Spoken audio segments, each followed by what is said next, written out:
Graça e paz a todos e a todas. Boa tarde.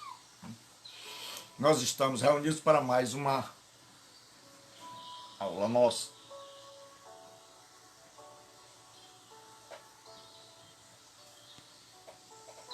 Então vamos começar. Boa tarde a todos e a todas. Graça e paz. Abra comigo o livro, capítulo 3, versículo 7. Cícero, boa tarde. Capítulo 3, versículo 7, o livro do Apocalipse. Nós estamos estudando estas cartas. Boa tarde, Ana. Então nós estamos estudando e nós vamos ler na NVI, Nova Versão Internacional. Então vamos agora meditar. E eu queria pedir, Ian, que você me desse aí um retorno, um feedback, se o fundo musical está muito alto ou está legal.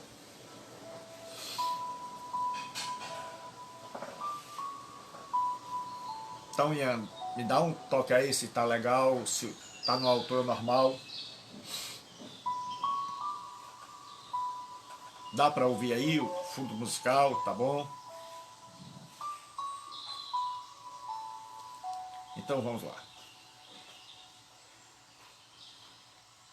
E eu queria pedir a qualquer um que estiver aí que possa me dar um retorno quanto ao fundo musical e ao som. E se está tudo saindo aí, se está tudo indo bem aí. Então vamos lá. Ao anjo da igreja em Filadélfia, obrigado, Ian. Ao anjo da igreja em Filadélfia escreve: estas são as palavras daquele que é santo e verdadeiro, que tem a chave de Davi, o que abre e ninguém fecha, e aquele que fecha e ninguém abre. Conheço as suas obras, eis que coloquei diante de você uma porta aberta, que ninguém pode fechar. Sei que tens pouca força, mas guardaste da minha palavra e não negou o meu nome. Vejam o que farei àqueles que são da sinagoga de Satanás e que se dizem judeus e não são, mas são mentirosos. Farei que se prostrem aos teus pés e reconheçam que eu amei você. Visto que você guardou a minha palavra de exortação à perseverança, eu também o guardarei da hora da provação, que está para vir sobre o mundo inteiro, para pôr à prova os que habitam na terra. Venho em breve. Retenha o que você tem, para que ninguém tome a tua coroa.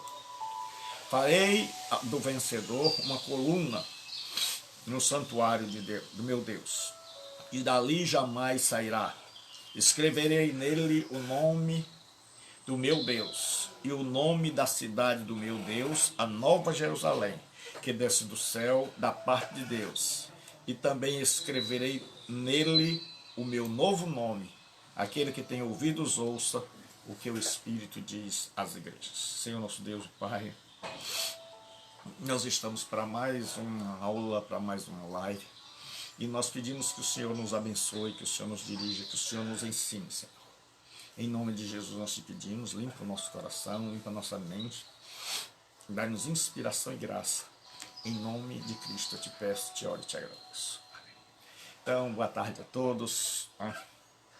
Nós estamos para estudar uma das cartas mais incríveis do livro do Apocalipse. Então, nós vamos ver, nós estamos estudando a carta à igreja em Filadélfia. A origem da cidade. Em primeiro lugar, esta cidade foi fundada por Átalo Filadelfo para homenagear seu irmão Eumenes, rei de Pérgamo. Eles eram muito fiéis e Átalo era muito fiel ao seu irmão Eumene. Dizem que houve um conflito e que aparentemente Eumene havia morrido, e aí obrigaram Átalo a tomar o seu lugar. Mas quando Eumene apareceu vivo, Átalo imediatamente renunciou o nome de rei, a coroa, por amor ao seu irmão. Então ele constrói essa cidade e coloca nela o nome de Laos, que é povo, e Filadélfia, desculpa. Filos, que é irmão, amigo, e Adelfos, que é irmão. Filéu é amor. Filéu é amor. Adelfos é irmão. Então, o nome Filadélfia é composto dessas duas palavras. Filéu é o verbo amar e Adelfos é irmão. Então, Filadélfia quer dizer amor fraternal ou amor de irmão. Então, nós já vimos que essa cidade foi fundada por um irmão em homenagem a outro, por Átalo Filadelfo, em homenagem a seu irmão Eumenes, rei de Pérgamo. E essa cidade se orgulhava disso, de ter esse nome, de ter essa fama de lealdade, de amor. E aí, onde é que Filadélfia estava localizada? Certo? Porque nós já vimos o seguinte, que se você tiver uma boa introdução do texto, você vai compreender melhor o texto. Um dos grandes problemas de erros na interpretação é a questão de não conhecer o contexto cultural, certo? Dos destinatários, do remetente. E nós vamos ver o seguinte, o livro texto original é a Escritura. E ela tem a maior autoridade. E é por ela que nós interpretamos as interpretações. Filadélfia estava localizada numa rota comercial, certo? Numa das estradas comerciais. Então, naquela época, quando você estava localizado numa estrada comercial, você era próspero, certo? E era uma das importantes rodovias romanas, certo? Provavelmente a mais famosa de todas, a chamada Via Ignatia, que atravessava todo o império de leste a oeste, que Paulo fez uso tantas vezes para pregar. Essa cidade recebeu o nome de Porta para o Leste. Então, os gregos tinham essa cidade como uma porta que levava para o Oriente, com o objetivo, certo? Olha o que o Ramsay, ele diz, Filadélfia foi chamada a cidade missionária, situada no início da estrada comercial e militar que ia para a Frígia. Os governantes esperavam que Filadélfia levasse a Lídia e a Frígia, que tinham costumes orientais, a adotarem o estilo de vida dos gregos e as fizesse servas leais. Então, Filadélfia era uma cidade que era chamada de porta. Porta. Certo? Então, ela era uma porta aberta para o Oriente, para levar, e era também chamada de cidade missionária, porque ela tinha uma missão. E qual era a missão dela? Era levar a cultura grega para as demais nações e implantar ali a cultura grega. Então, o que acontece agora é quais são os problemas, né, da cidade. A cidade de Filadélfia, como as outras aí perto, elas estavam em cima de uma região vulcânica. Então, literalmente, Filadélfia estava localizada em cima do fogo. E havia constantes terremotos. Então, você chegar na cidade de Filadélfia, era comum você encontrar paredes rachadas, muitas colunas, porque o povo vivia com medo dos terremotos. Então a terra tremia e havia fogo debaixo do chão. Então a qualquer momento podia haver um novo abalo sísmico. E Filadélfia foi destruída totalmente, arrasada por um terremoto. Então o povo começou a ter medo de morar dentro dos muros. E muita gente passou a morar em tendas fora da cidade, com medo dos desabamentos e dos terremotos. E durante o terremoto que a destruiu, o povo foi morar no país vizinho e lá viveu em tendas e tinha medo de voltar para a sua cidade, mas queria voltar. Então era uma cidade onde o chão tremia e onde o fogo estava debaixo dos pés, e a qualquer momento essa cidade podia ser abalada. Então muitas colunas eram feitas para tentar amenizar o efeito. Então quando se fazia uma edificação, principalmente um templo, você vai ver que os templos da região, por exemplo, você vai ver que o templo de Ártemis tinha 127 colunas, certo? Então, porque era uma região sacudida pelos terremotos. E o epicentro, ou seja, o lugar onde começava o terremoto era justamente na cidade de Filadélfia, certo? Mas o que acontece? Ela foi destruída, e aí o imperador romano, Tibérios, ele fez o seguinte: ele olhou para a cidade e disse o seguinte: vocês estão isentos de impostos.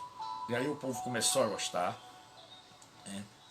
E ele fez o seguinte: além de isentar a cidade do imposto, ele, durante 5 anos, ele não cobrou imposto, para que eles pudessem se recuperar economicamente e reconstruir sua cidade.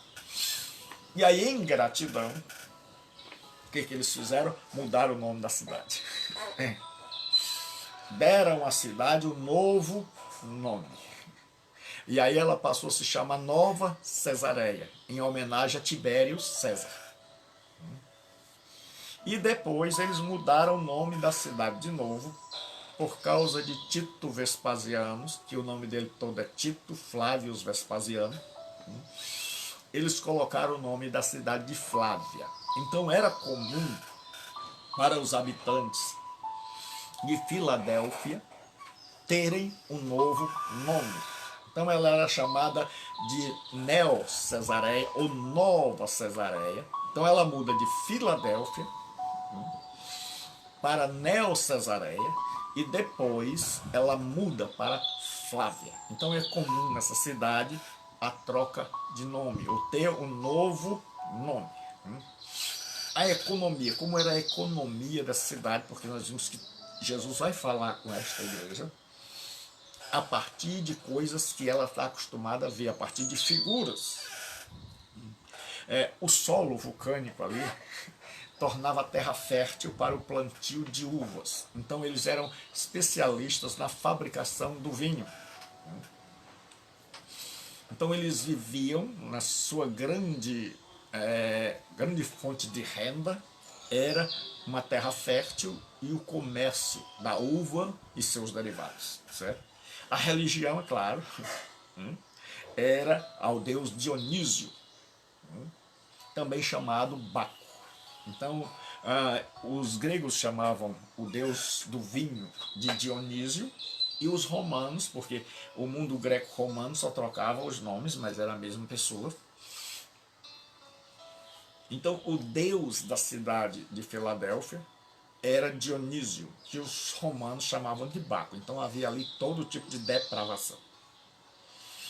Agora nós vamos, já que você está de posse dessas informações, então o que nós vimos?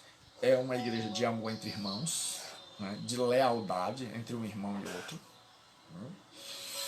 É uma cidade que foi devastada por um terremoto e reconstruída. E essa cidade recebeu um novo nome. as construções nessa cidade tinham que ter muitas colunas para ver se amenizava. O povo teve que sair da sua cidade e morar em tendas com medo dos terremotos, certo? E havia lá uma grande comunidade judaica. E essa comunidade judaica tinha os chamados judaizantes, que eram aqueles ferrenhos inimigos da igreja. Os judaizantes eram judeus que queriam judaizar o mundo, ou seja, transformar o mundo em judeus, uma espécie de judeus. Aplicar ao mundo os costumes e a vida dos judeus. Então, esses judaizantes eram ferrenhos, eram judeus, ferrenhos na sua aplicação da cultura. Então, eles viviam separados de todo mundo e eles diziam que eles tinham a chave do reino, que eles eram santos, o Kadosh, e que eles eram o verdadeiro povo de Deus. Eu acho que só na introdução já deu para você entender muita coisa. Então nós vamos começar vendo a questão e qual é o grande problema dessa igreja. É a perseguição por parte dos judeus. Certo? Lembre-se que o judeu fazia, eles eram numerosíssimos, eles tinham influência e por causa da sua vida de comerciante, depois que vieram da Babilônia, eles agora também tinham um recurso financeiro. Então eles eram economicamente poderosos. Então por isso eles podiam influenciar, né, a direção, o governo, os gestores de uma determinada cidade. Então quando eles marcavam alguém, a situação ficava difícil. Então nós vamos ver o autor e o destinatário. Isso aí sempre a gente já sabe quem é o autor é Cristo. E o destinatário, ao anjo da igreja em Filadélfia, escreve. Nós já vimos, e sempre vamos repetir, que existem 3 interpretações básicas para anjo. Seria um anjo verdadeiro, um anjo literal, para alguns, cada igreja tem um anjo. Esta posição é defendida por muitos teólogos, muitos eruditos, certo? Se você ler bastante livro que comentam com a forma mais profunda, porque tem muitos livros que são muito rasos, eles são o resumo do resumo do resumo, certo? Então se você pegar, por exemplo, o livro do Osborne, que é um comentário exegético do Apocalipse, que é um dos que eu tenho usado, você vai perceber quantas opiniões tem, certo? Então, existem aqueles que acreditam que é o anjo da igreja, o bispo da igreja, o pastor da igreja, e existem aqueles que acreditam que esse anjo é uma figura, que Jesus está falando para a igreja como um todo. Esta é a posição que eu defendo, certo? Porque é como se Jesus estivesse falando, Gilberto, né? E se referindo a todos os que estão me ouvindo e usando-me como o instrumento representativo, né, de um todo, de um grupo todo que está me ouvindo agora. Então, o remetente é Jesus Cristo. Mas sempre que Jesus vai falar, depende da igreja, ele mostra algumas características dele. Então se você pegar, Jesus vai ter uma espada afiada, Jesus vai andar no meio dos candeeiros, ele vai ter as estrelas na sua mão, certo? Ele vai ter os olhos como chama de fogo, os pés como bronze polido. Então para cada igreja, dependendo da sua situação, ele se revela. Então como é o remetente aqui? Ele diz assim, estas são as palavras daquele que é santo e verdadeiro, aquele que tem a chave de Davi, o que ele abre, ninguém pode fechar. E o que ele fecha, ninguém pode abrir. Então aqui Jesus tem 3 características. Ele diz em primeiro lugar, eu sou o santo. Certo? Ha-Kadosh. O Ho-Hagios no Novo Testamento. Então ele diz, eu sou o separado. Lembre-se que os judeus perseguiam a igreja. E muitos cristãos estavam atribulados porque os judeus diziam, nós somos os verdadeiros. Nós somos separados por Deus lá para ser reino sacerdotal, um reino de sacerdotes, lá no Êxodo. Nós somos o cumprimento das profecias do Velho Testamento. Nós somos descendência de Abraão. Então nós somos o povo santo. Vocês pagãos não fazem parte da promessa. E nós somos os verdadeiros adoradores de Yahvé. Então nós somos os separados, nós somos os escolhidos. Deus, se eles começavam a citar, nós somos os escolhidos dentre todas as nações, que Deus nos escolheu, está aqui, você pode ler. Nós somos os verdadeiros, vós sois minhas testemunhas, diz o Senhor, está aqui. E eles diziam que eles tinham recebido de Deus a chave do reino. E só eles podiam abrir ou fechar o reino de Deus. Então, só entrava no reino de Deus se fosse pela porta deles. Se fosse através deles. Se fosse através do jeito deles. Então, tinha que se tornar uma espécie de prosélito para entrar no céu. E a igreja com esses ataques. O povo ouvindo tudo isso, debaixo desse ataque ferrenho, olha, nós somos os santos, os que Deus separou. Nós somos os verdadeiros, as verdadeiras testemunhas de Yahvé. E nós temos a chave do reino, e nós abrimos e fechamos. Foi nos dado, é por nós que você tem que entrar, é do nosso jeito, você tem que se enquadrar no nosso modelo. Então aí nós vamos ver o que Jesus vai dizer, sabendo desse contexto. Certo? Então você já deve ter percebido como é importante conhecer o contexto. Certo? Aí pelo contexto Jesus diz, aquele que é santo. Jesus diz, o verdadeiro santo sou eu, e não eles.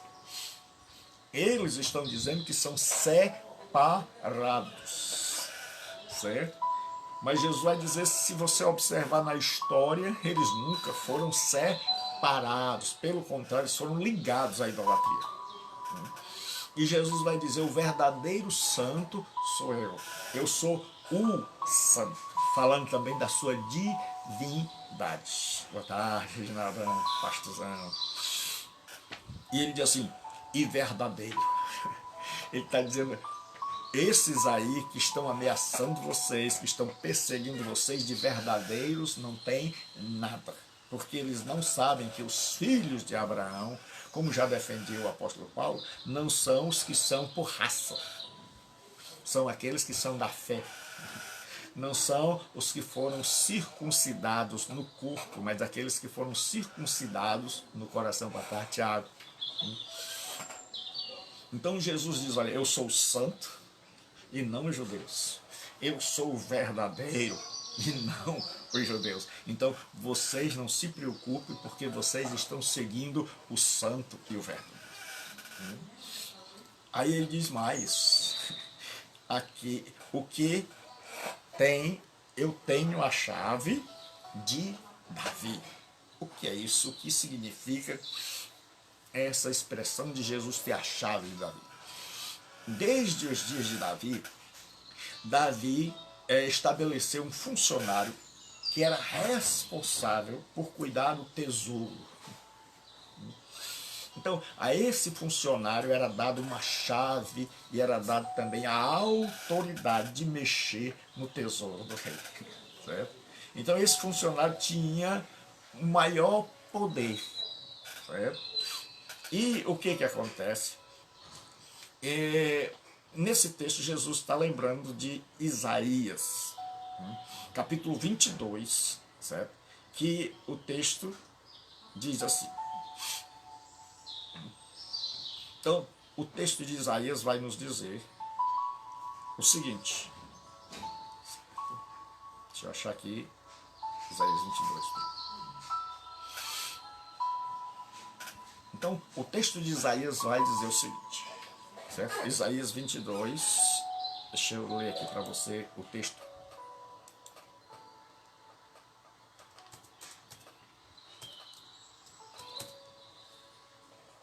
Diz assim: porei sobre os ombros dele a chave do reino de Davi. O que ele abrir, ninguém conseguirá fechar. E o que ele fechar, ninguém conseguirá abrir. O que acontece? Havia nesses dias um responsável pela chave e ele não foi fiel, era chamado de Sebena. E ele foi substituído por um homem chamado Eliaquim. E o Senhor tirou de Sebena a chave e deu a Eliaquim. Então, Jesus, como está no seu embate, porque lembre, não são os comentários que interpretam a Bíblia. É a Bíblia que interpreta os comentários. Então, vamos lá. Vou repetir porque isso é fundamental. Não são os comentários que interpretam a Bíblia. É a Bíblia que interpreta os comentários. Certo? Quem entendeu o que eu disse aí, coloca um ok. Pelo menos já guardou a frase. Vou dizer de novo. Não são os comentários que interpretam a Escritura, mas a Escritura que interpreta o comentário. Ou seja, você vai ter inúmeros comentários. E você vai ver que muitas vezes cada um diz uma coisa diferente. E aí, opa, Fabiano, muito obrigado. E aí, como é que você vai fazer, certo? Geralmente, como é que a gente faz? A gente escolhe o que a gente mais gosta. Ou o que está em harmonia com a nossa doutrina. Aí a gente gosta. Então, muitas vezes, o jeito errado de se fazer é interpretar pelo gosto. Lembre-se que nós somos seres caídos e todas as nossas faculdades foram afetadas. Certo? Inclusive o nosso gosto. Então, o que acontece? Nós interpretamos muitas vezes pelo nosso gosto ou pela doutrina da nossa denominação. Mas como é que se deve interpretar? É pegar todos os comentários, todas as alternativas e compará-las com a Escritura. E aí você vê qual é a que mais se aproxima do texto. Então aqui, se o texto está falando da chave de Davi e da substituição de Sebena por Eliaquim, certo? Então se aplica corretamente ao texto, coerentemente ao texto. Então as outras interpretações que não se adequam ao texto, então como é que geralmente a gente faz? A gente pega a Bíblia, lê a Escritura, pega os comentários, lê os comentários, escolhe aquele que a gente mais gosta, certo? E aí a gente interpreta como sendo verdadeiro. E muitas vezes fura e fura feio. E é por isso que mesmo entre os eruditos nós temos tanta gente que furou e furou feio. Certo? Então o que acontece? Qual é a maior autoridade? São esses que estão atrás de mim? Não. Maior autoridade é a Escritura. Maior autoridade é a Bíblia. Então, se eu tenho a maior autoridade, então todos esses têm que ser julgados pela Escritura. Então, vou dizer, não são os comentários que interpretam a Escritura, mas é a Escritura que interpreta os comentários, certo? Então, as várias opiniões têm que ser submetidas, quer gostemos ou não. Certo? Então, aqui no caso, Jesus está dizendo, eu tenho as chaves de Davi. E na cabeça dos acusadores, já lembrava, substituição. Sebena perdeu o direito à chave, perdeu o direito de fechar e de abrir, e assim nós também tínhamos o direito de fechar e de abrir o reino dos céus. Mas como nós rejeitamos o Messias, nós também perdemos o direito. Então agora a igreja assumiu, certo, o direito dado por Jesus Cristo de propagar, de abrir as portas do reino para que todos possam entrar. Então veja, Israel, os judeus não são o santo. Jesus é o santo. Os judeus não são os verdadeiros. Jesus sim é o verdadeiro, é o íntegro, é o completo, porque a palavra verdadeiro, aletinos, ela é o adjetivo, ele tem a ideia de completo, de inteiro, de sem falta, de não faltar nenhum pedaço. E Jesus está dizendo, o único que pode dizer que é verdadeiro sou eu. E ele está dizendo, olha, eu tenho as chaves de Davi. E como o judeu conhecia muito o Antigo Testamento, imediatamente associaram. Sebena foi deposto e Eliaquim assumiu o cargo. Então Eliaquim agora é que tem. Então Jesus está dizendo, vocês foram depostos e eu assumi o cargo. Então eu é que tenho as chaves. Eu é que abro e eu é que fecho. E eu delego isso à minha igreja. Por isso que lá Jesus está naquele mesmo contexto de Pedro. Se você notar, Jesus vai estar nesse texto fazendo paralelo àquele texto onde ele vai para Cesareia de Filipe e ele pergunta, quem dizem os homens que eu sou? Quem dizem os homens ser o filho do homem? Aí uns disseram, é Jeremias, é um profeta. E Jesus diz, e vocês? Pedro, como era o primeiro, que sempre falava, ele diz, tu és o Cristo, o Filho do Deus vivo. Jesus diz, tu és Pedro, e sobre esta pedra edificarei a minha igreja, e as portas do inferno não prevalecerão contra ela. E te darei as chaves do reino. E posteriormente, você vai ver que essas chaves são estendidas não somente a Pedro, como a igreja comum, conhecida pelo povo, advoga, certo? Pedro não tem as chaves sozinho. É por isso que se criou a ideia de que Pedro tem as chaves e ele está lá no céu. Ele é o porteiro celestial. Aqui as chaves são simbólicas. As chaves significam poder, a autoridade. Então, agora Jesus é que tem a autoridade para abrir as portas do reino e para fechá-las. E esta autoridade ele dá à sua igreja. Primeiro a Pedro e depois a todos os apóstolos. Certo? Então agora Jesus está dizendo, quem tem a chave sou eu, quem abre o reino sou eu, quem fecha o reino sou eu. Eu abro e ninguém fecha. Eu fecho e ninguém abre. Certo? Então agora o que acontece? Nós vamos ter a grande oportunidade. Certo? Essa igreja, apesar de ser uma igreja pequena, nova, era uma igreja com uma grande oportunidade. Olha o que Jesus diz. Conheço as tuas obras. Eis que coloquei diante de você uma porta aberta, que ninguém pode fechar. Sei que você tem pouca força, mas guardou a minha palavra e não negou o meu nome. Em primeiro lugar, Jesus disse, eu conheço as tuas obras. aquela igreja recentemente havia passado por grande perseguição, provavelmente movida pelos judeus. Então essa igreja tem passado por uma profunda perseguição. E Jesus diz, olha, eis que diante de ti eu coloquei uma porta.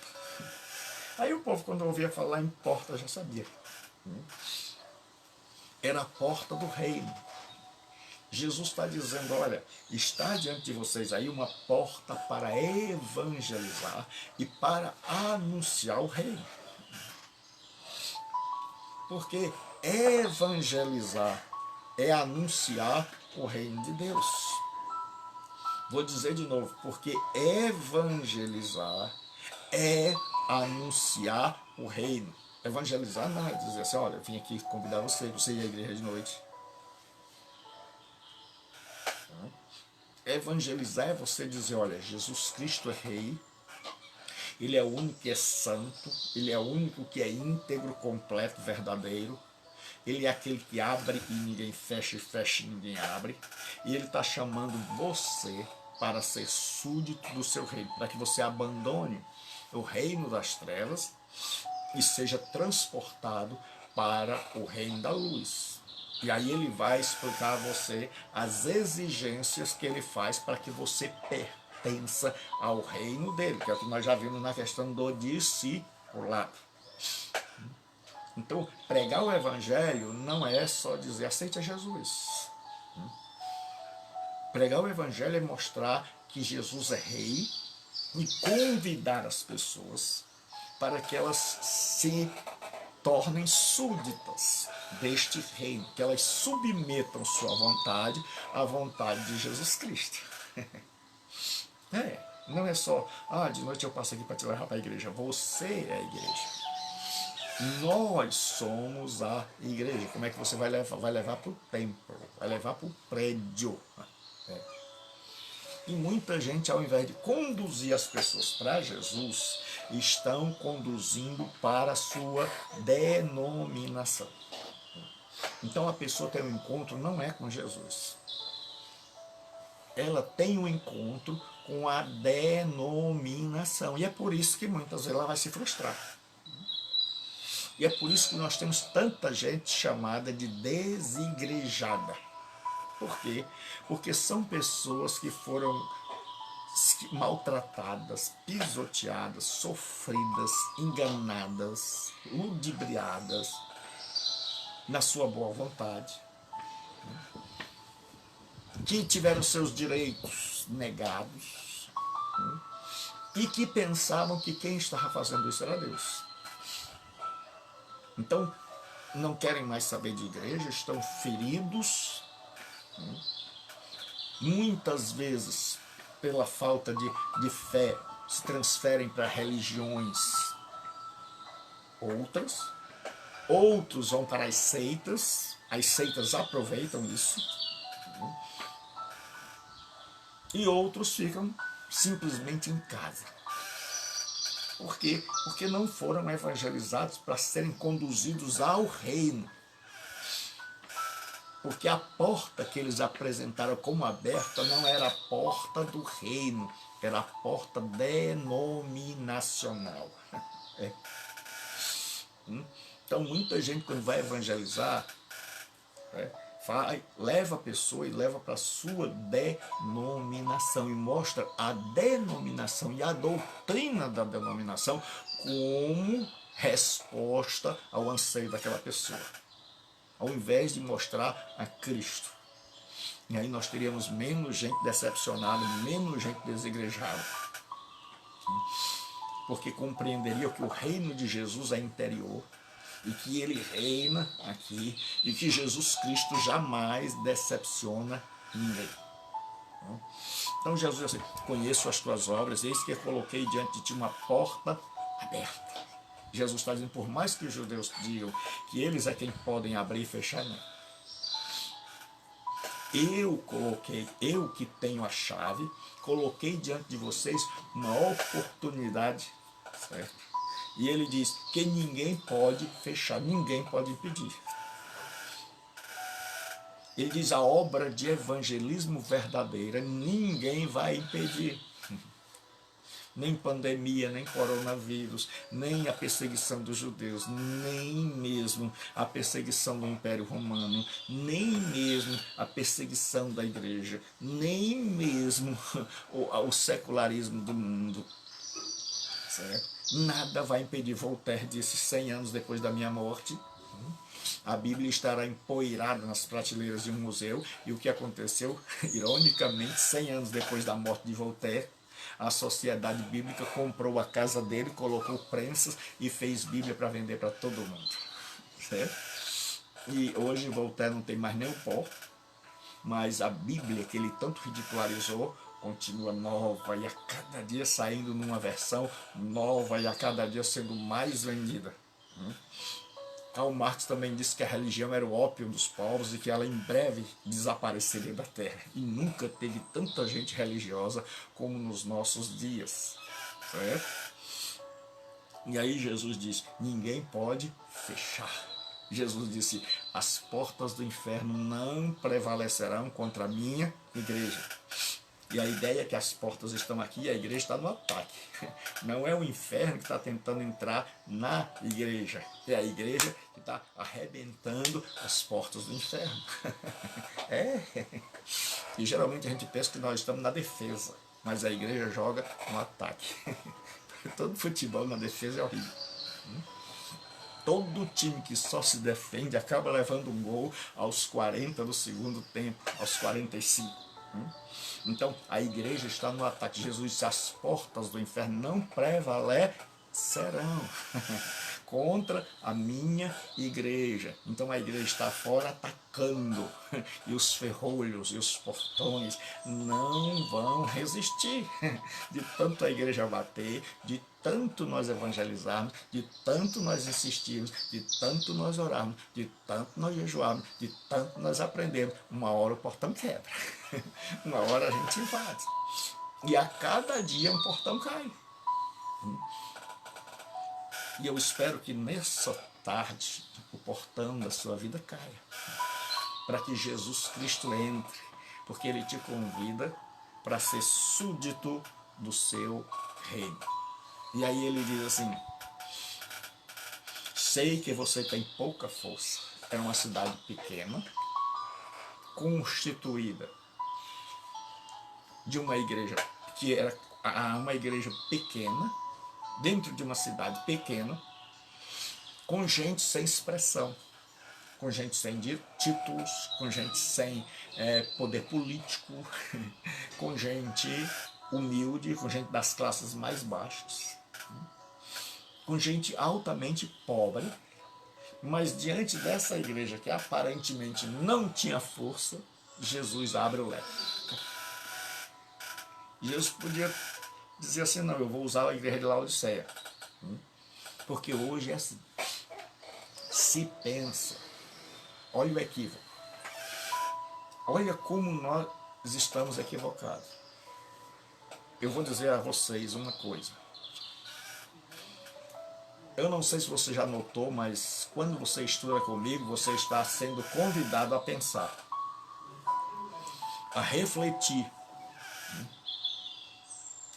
Vou dizer de novo, quando você estuda comigo, quando você começa a interagir comigo, você é convidado a sair da sua zona de conforto.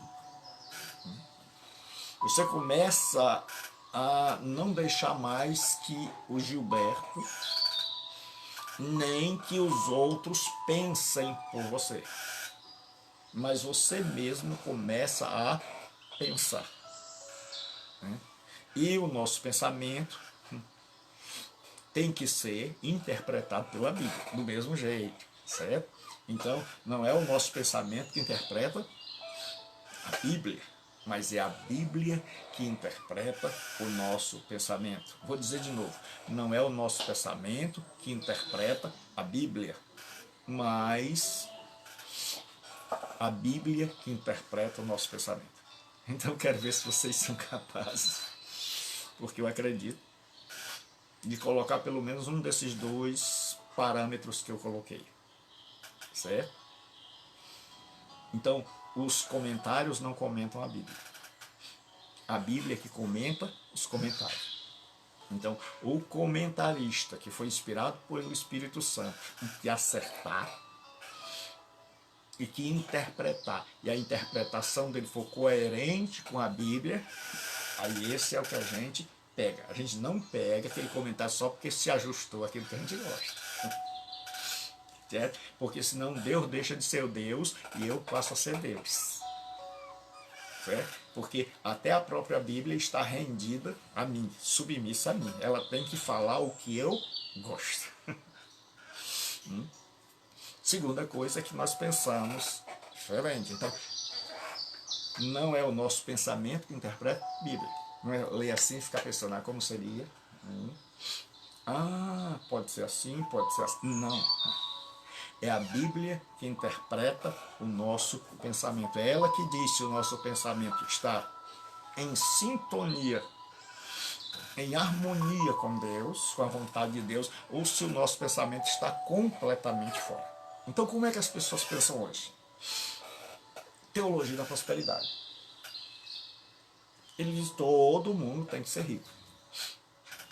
Porque sendo rico podemos construir templos maiores. Porque sendo rico vamos ter influência na política. Porque sendo rico podemos eleger, esse é o pensamento. Podemos eleger vereadores para defenderem a causa. Podemos eleger senadores, podemos eleger presidente. Então, quanto mais nós temos, podemos enviar missionários, podemos sustentá-los, podemos abrir obras de assistência social, podemos fundar colégios, podemos dar mais conforto ao povo, podemos mostrar o nosso poderio financeiro, podemos mostrar o nosso poderio arquitetônico, podemos construir igrejas onde as pessoas vêm e elas ficam deslumbradas.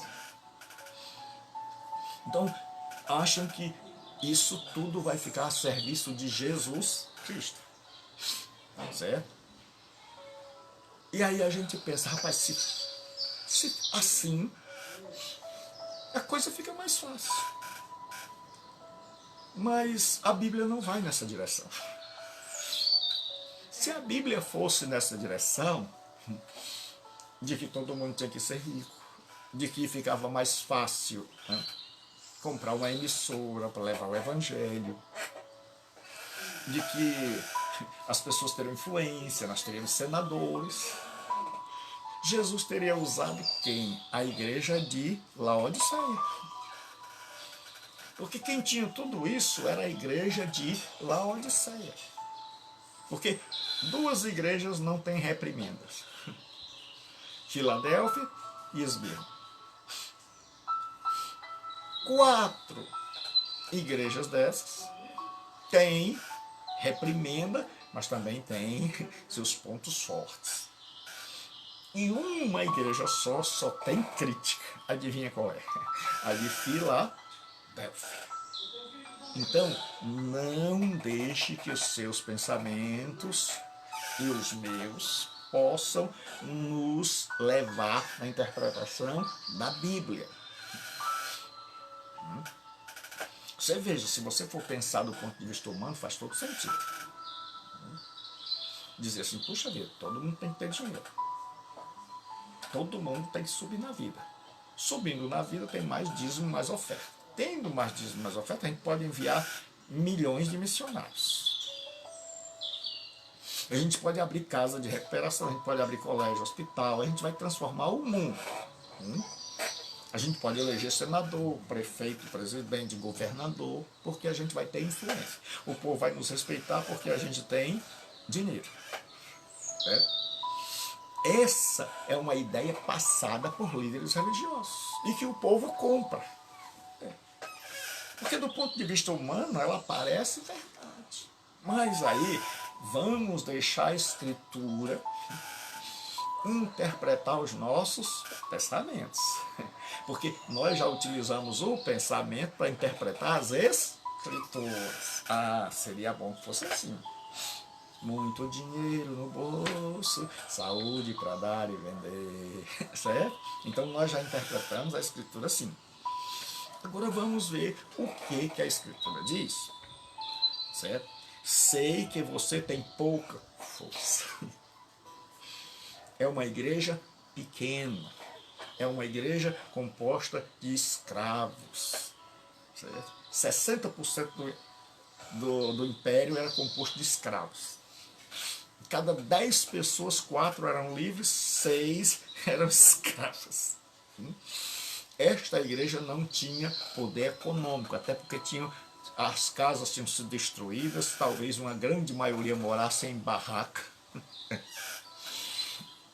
Esta igreja não tinha nenhum deputado, essa igreja não tinha vereador para defendê-la, certo? Mas Jesus disse para esta igreja: eis que diante de ti eu pus uma porta. Jesus disse: sabe quem é que eu vou usar? É você, Filadélfia, e não a Laodiceia. Filadélfia. Filadélfia, se fosse pelo poder humano, eu usaria a Laodiceia. Mas o que a fortuna, a prosperidade fez com a Laodiceia? Transformou ela numa igreja intragável, indigesta, que eu vou vomitá-la. E Jesus, porque se Jesus usa o grande, se Jesus usa o que tem dinheiro, se Jesus usa a glória, não é dele. É muito fácil você converter um país quando o presidente é evangélico, quando os senadores são evangélicos, quando os prefeitos são evangélicos, quando os ricos, os aristocratas, aqueles que têm dinheiro para dar imposto, para pagar imposto, são evangélicos. Então eles conseguem tudo, eles conseguem alvará de igreja. Menino. A gente tá assim. A gente acha que vai conseguir assim implantar o reino, meu irmão, não tem mais negócio de alvará. O fulano de tal fez um projeto que eliminou os alvarás. Aí a gente pensa, vai ser assim, é por aí o caminho. Aí nós estamos vendo o estrago. Nós estamos vendo que ficou realmente um pouquinho de gente ainda temente a Deus, que você precisa examinar bem, dizer sai do meio, é como agulha no palheiro. Então, Jesus, por que Jesus usa a igreja pequena, a igreja inexpressiva, a igreja que não tinha dinheiro, a igreja que não tinha gente influente, a igreja que não tinha mestrado, doutorado, mas tinha amor? Porque Jesus é que vai ser glorificado. É porque ele vai receber a glória. Então você que se acha pequeno, que talvez esteja até desempregado, que não esteja recebendo por conta da pandemia, que não tem tanta cultura, você que congrega numa igreja pequena, de um bairro periférico, certo? O que importa não é se você congrega numa igreja pequena, o prédio, ou se você congrega numa igreja que parece um shopping. O que importa é se ele diz assim: sei que você tem pouca força, mas guardou a minha palavra. Eis o segredo: guardou a minha palavra. Agora, como vai guardar se não lê, se não a estuda, se não a interpreta, se não aprende? Como eu vou guardar o que eu não sei? A pessoa diz assim: Gilberto, guarde isso. Eu digo: o quê? Não precisa você saber, não. Como é que eu vou guardar algo que eu não sei? Como é que eu vou guardar algo que eu não conheço? Aí Jesus diz assim: mesmo você tendo pouca força, ou seja, todas as probabilidades estavam contra você. Todas as probabilidades estavam contra você. Era uma luta do Jim Carrey contra o Mike Tyson no ringue. Você diz assim, rapaz, o Jim Kelly vai morrer, cometeu suicídio. Como dizem os humoristas, se auto-suicidou-se a si mesmo. Tem um humor sobre a língua portuguesa que é show de bola, certo? Então, eles vão mostrar, né, como...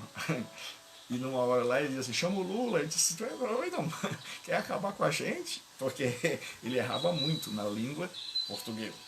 Então, o que acontece? Ele diz assim, mesmo tendo pouca força, você guardou a minha palavra. Era uma igreja da palavra.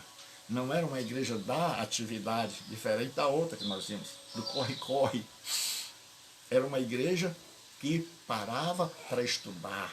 Era uma igreja que conhecia a palavra. Era uma igreja que interpretava a palavra. E, acima de tudo, era uma igreja que guardava a palavra. E aí ele diz assim, e não negou o meu nome. Na hora da perseguição, que eu já falei, na hora do terremoto, na hora que eles tiveram que sair, na hora que os judeus perseguiram, na hora que a igreja estava mais fragilizada, porque ela tinha a palavra no coração, ela não negou o nome de Jesus Cristo.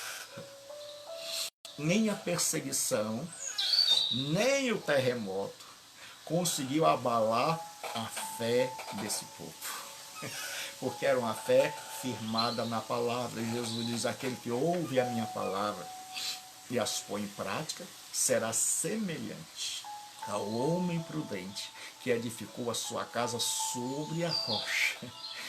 Desceu a chuva, sopraram os ventos, transbordaram os rios e combateram contra aquela casa, mas ela não caiu, porque estava edificada sobre a rocha.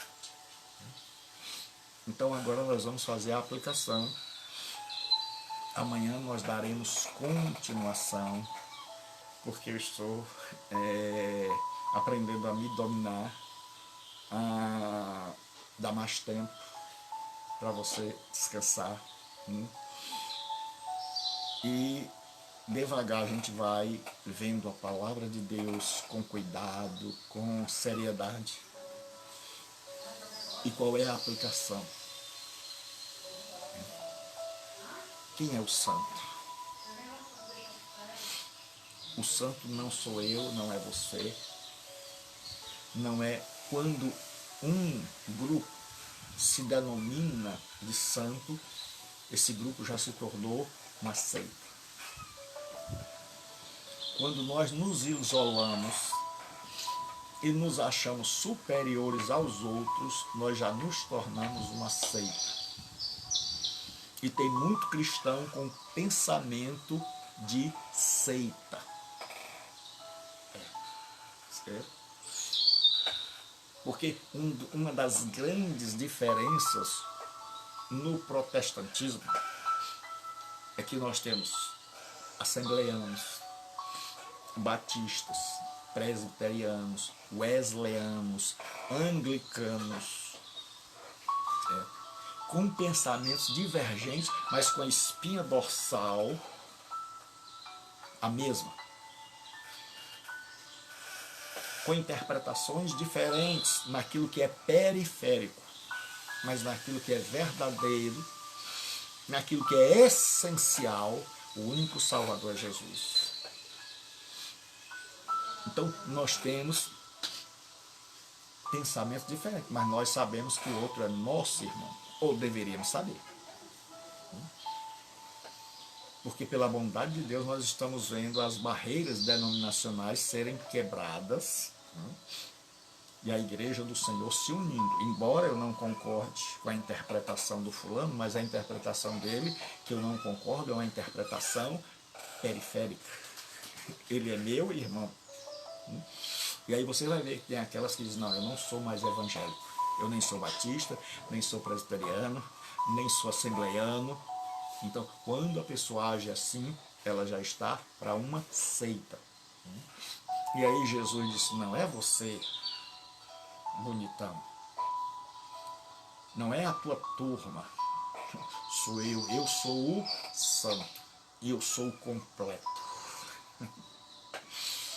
E se Jesus é o santo, nós que estamos nele, fomos santificados e separados. Só que a nossa separação não é uma separação como a do judeu. Não come isso, não come aquilo, não vai ali, não vai acolá. Porque na maioria das vezes a nossa separação é assim, é uma separação espacial. Você vai ver que quando você começa a estudar a Bíblia, você começa a dizer, a separação do judeu é esse, eu não como carne de porco. Eu não saio no sábado. Eu tenho uma dieta lá do que eu posso, do que eu não posso. Tem escama, eu não tenho. Então, a minha santidade baseia-se nisso. Se eu fizer isso... E aí vem, a Bíblia diz que a verdadeira santidade é algo interno. É uma mudança na nossa natureza, efetuada pelo poder do Espírito Santo. Então agora não é mais comer ou não comer. Não é mais beber ou não beber. É dizer assim, rapaz, não entra. E por que não entra? Por que a bebida não entra mais? Porque a minha natureza mudou. E por que a devassidão não entra mais? Porque a minha natureza mudou. Então agora não é assim, rapaz, eu fujo, eu nem olho, eu fecho os olhos. Por quê, velho? Eu já levei muita gente para a praia e a pessoa vai e diz, pastor, voltei passando mal, eu tô tá quase morrendo. Tem muita gente que diz que venceu o mundo, mas venceu o mundo como? Se escondendo. Ele se escondeu, aí ele proibiu, não pode ir a cinema, não pode ir à praia, não pode ir a lugar nenhum. No dia que você for à praia, você tem que ir à praia num lugar bem longe, porque o meu filho tem ainda a mesma natureza velha, e o meu filho ir para a praia vai dar vontade de beber, vai dar vontade de dar uma olhada para aquelas mulheres de fio dental. Mas quando nós temos uma natureza transformada, certo? Não é a proibição, é que nós dizemos assim, não dá. Não dá para eu comungar mais com aquele ambiente. Não é porque alguém proibiu, é porque a minha própria natureza diz, não dá mais. Estou falando em moralidade, eu gostaria de estar falando também, eu quero contar umas piadinhas. Não, você começa a se doer. Porque a sua natureza foi santificada. Então agora não existe um espaço santificado. Existe um coração que para onde quer que vá, não comunga mais daquilo que não é santo. E nós estamos nas mãos daquele que disse, eu tenho as chaves de Davi. Eu abro e ninguém fecha. E desse que diz, eu quero usar você, que tem pouca força.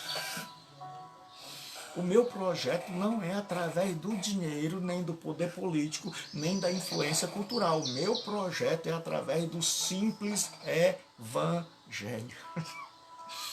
O meu projeto é através da pregação do evangelho. É por isso que Paulo, quando sai de Atenas, onde ele filosofou, ele diz, chega em Corinto, ele diz, me propus nada saber, exceto Cristo e este crucificado, que é um escândalo para os judeus, uma loucura para os gregos, mas para nós que somos salvos, poder de Deus, sabedoria de Deus. Porque os gregos buscam, porque os judeus buscam sinais, e os gregos procuram por sabedoria, mas nós, a Cristo, poder de Deus e sabedoria de Deus. Então, Jesus Cristo é aquele que abriu uma porta. Nós temos as chaves do reino dadas por Jesus Cristo. Nós temos que pregar o evangelho do reino. Chamar as pessoas a se converterem, a saírem do reino das trevas e a serem transportadas por Deus para o reino de luz do Filho do seu amor. Como Jesus orientou a Paulo: Paulo, eu tenho muita gente na cidade, pregue, para que eles sejam transportados do reino das trevas para o reino da luz. Não é para o reino da igreja, não é para o reino da denominação, é para o reino. Né? Então, Deus nos deu uma grande oportunidade, e a pergunta é: o que nós vamos fazer com essa oportunidade? Nós vamos ficar parados? Nós vamos ficar quietos? Diante de nós tem uma porta aberta. Então, que Deus nos abençoe, que Deus tenha misericórdia de nós e que nós possamos aproveitar que essa porta está aberta. E que o caminho não é o caminho da política, não é o caminho do poder econômico, não é o caminho das megas igrejas, mas é o velho e antigo caminho do poder do Evangelho. É o velho caminho de acreditar que o Evangelho é poder de Deus e sabedoria de Deus. Que o único meio capaz de mudar uma pessoa, consequentemente uma família, consequentemente um bairro, consequentemente uma cidade, consequentemente um país e consequentemente o mundo, é através do velho e bom e eficiente Evangelho. Não esqueça de deixar seu comentário, certo? Se você guardou pelo menos um dos 2 pressupostos que eu coloquei, então escreva aí. Deus abençoe. Amanhã a gente continua. Deus abençoe. Amém.